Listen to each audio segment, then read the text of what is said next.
来乡亲啊，继续来到立法院，针对国会职权受罚的审查，昨暝立法院的外口是来坐抗议的民众。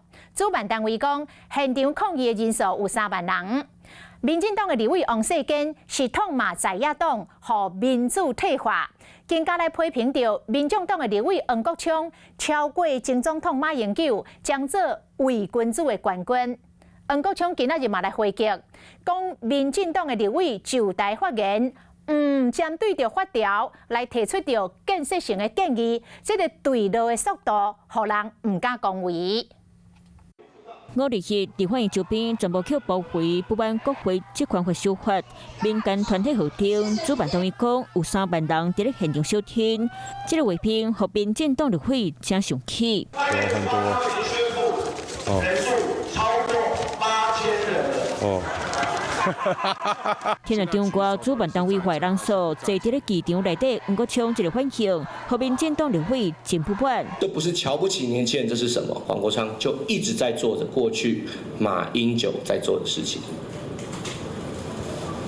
他躲在国民党后面，笑群众。那一种转述更是认知作战，真正在善笑的是民进党。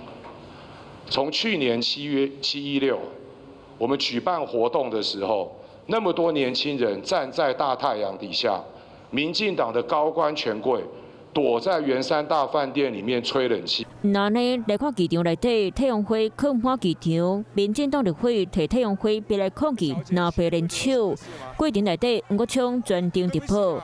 民进党立委吴思瑶嘛提发表黄国昌，不过人拒绝给收落来，各其他民进党立委将手头的太阳花当会当伫咧直播黄国昌，国民党立委搁斗相共摕手帮来阻挡。黄国昌先生，你